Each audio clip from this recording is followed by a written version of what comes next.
And getting into game number 3 of this set. Going to be, is this a platinum matchup, actually, technically? I think both of us are actually in gold this season, but this is a platinum matchup. This is going to be awkward as well, because spawning in the bottom right, it is iXT's CTL captain. It is the green Terran player, tbham. And his opponent spawning in the top left, in purple for Team Kessel, it is Indaend. And that little bit of chatter there. We actually, very, very early on in this season, we played each other on ladder, but Indaend was AFK for 90 seconds, and so I was just able to beat him with like 3 Reapers. So definitely won't be getting that easy of a win this time. To see what happens here. It's really, really awkward casting this game since it is indeed myself, but I will do my best to not make it stupid. We will see. It wasn't supposed to be casted. In the end, I cast my own game last week when I lost, so I'll deal with it. So, yeah, another TVZ. Terran player won the last one, using some bio and Hellbats.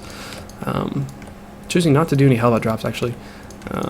Instead, is using the Hellbats to just to soak Baneling hits, rather than using mines or anything of the sort. He didn't even add in any tanks or anything. Indaend is going to be going for a hatch first, and tbham is just going for a 1-Rex expand sort of build. He's currently still gasless, which is definitely fallen out of favor in Heart of the Storm. It's dangerous, more dangerous at least. And yeah, that early Reaper is always just so nice in basically every single matchup to have. Sorry, Indaend, deal with it, dude. SV going to be moving across, scouting, seeing the first Overlord where it is, and again another Marine, and where this Overlord is, and where it's going to be moving. Kind of dangerous pathing there against the Terran player. First Marine's going to get out. I mean, since so many Terran players do go Reaper expand, they don't really expect to see an early Marine like this. It looks like Indaend's going to lose his initial Overlord, getting his pool and gas at the same time, but already starting an Overlord. Actually, that Overlord was already started for that 17-18 supply anyway. But this Overlord, see, is this Overlord going to be baller like Eclipse's Overlord? Is it? Is it going to be baller? Is it going to be baller? Oh, no, it's not going to be baller. No, sorry. That Marine's a baller. That Marine wins. Unlike T-Fresh's Marine, you couldn't handle looking through fog, and that will indeed supply block Indaend for a small bit. Overlord's already on the way to undo that supply block, but oh well. Expansion coming by for tbham, and 2 gases actually have finished up for tbham. So he went gasless expand, but added on 2 gases damn near immediately after that. So we'll be seeing what he does do with that. Just more Marines at the moment coming out. CV has scouted and seen what it wants to see, just the gas and pool. So that was hatch first, so nothing too scary should be coming out of Indaend just yet. Will likely just be a pretty normal macro style based build for Indaend. Can still obviously decide to do some sort of roach baneling aggression. It's going to be a factory coming for tbham, and reactor on this barracks will likely be switched off for the factory whenever those do finish up. The 2 gas are obviously not what you normally see in TVZ, so this won't be the normal sort of just Hellion-based scout play, but wait and see what that is, since I obviously don't know. The hell, Pro Killer? You're not very good at Twitch, are you? Meanwhile, Indaend is just getting up a lot of queens. Going to be starting his creep spread a little bit here. Going up to 4 queens just now. Getting his 2nd gas. Wait, no, it's not Lair, sorry. That's a queen coming out. I thought that was Lair already, and that was ridiculous. It looks like a Zergling got toasted there, and it's an armory coming down to tbham as well as a starport at the same time. So this time will probably actually be Hellbot drops, probably. Given how early the armory is with the factory and no other infrastructure right now for tbham, just the starport coming in. And just queens and a 3rd base coming for Indaend, so to see his reaction to this, if he's going to be able to get an Overlord in there. And again, since that first Overlord did die, there's no Overlords really around tbham's base, and the only vision Indaend has is that one Ling that died over here. So he's not really sure what's going on, and there's no really chance for him to get in and see this is indeed an armory, and it will be 2 Hellbats. 2 Hellbats on the way for tbham with the medevac as well. And 2 Hellions going to be poking over here into the third base, making sure that that third base is there, and there's not going to be too many super early shenanigans coming from Indaend. Bangley Nest and some Lings coming out from Indaend, probably just to counteract the Hellions that he would be expecting at the moment. It is extremely weird to talk about myself in the third person. Actually, I just finished up my recital document for my master's, basically my master's thesis, and one of the pieces I was writing about for it was a piece that I commissioned, and so I was talking in this paper about my personal experiences, but I was having to use, like, you know, third person for it. Drop coming out for tbham. It was spotted by 1 Overlord, a Ling, and actually the 2nd Overlord now.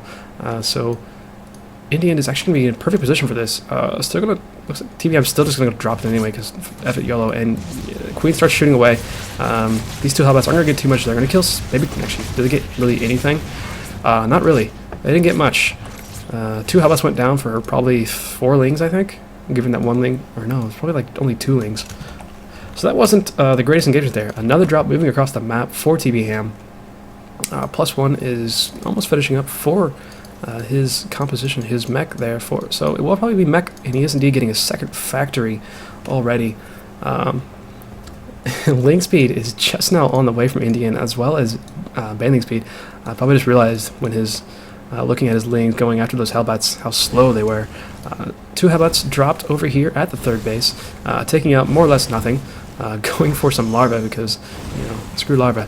A bunch of slow Lings going to come over here, but slow Lings, actually, tbham's just going to pick up and probably get out of there.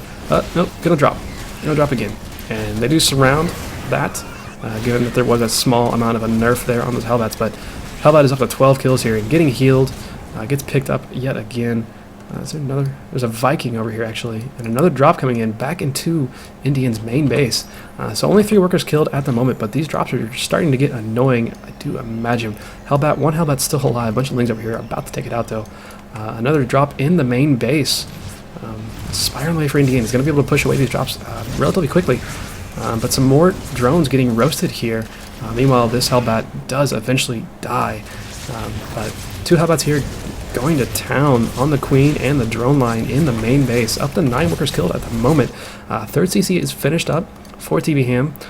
2 factories and just some more dropping coming in.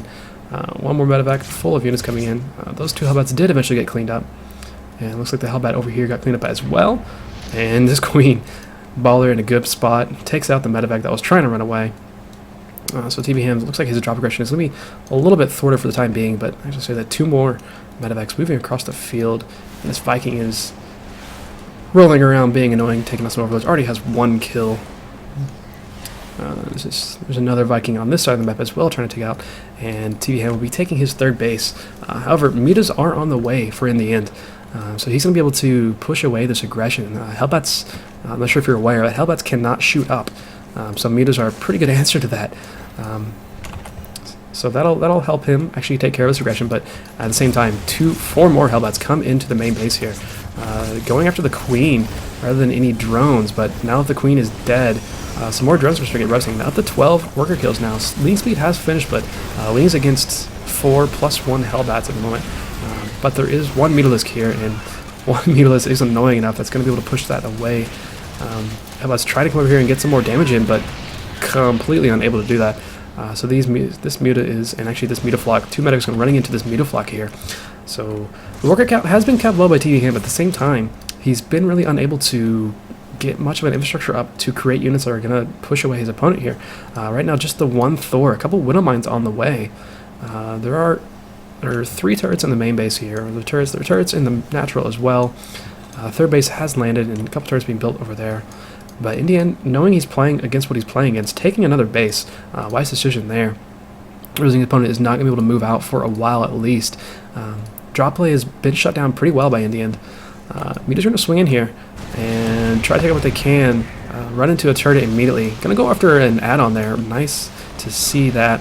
But with the Thors and actually the 2 Vikings here. Oh, good lord, Widow Mine. Widow Mine didn't go off. Widow Mine didn't go off. How did this Widow Mine not go off? I don't know. 2 Thors now, however, against these 7 Mutalisks that are left. 2 more Mutalisks on the way. So Thors are pretty good against Mutalist as well. So there's going to be Hellbats and Thors, it looks like, for the most part for tbham. Going up to +2 now. He's at 1-1 for his mech.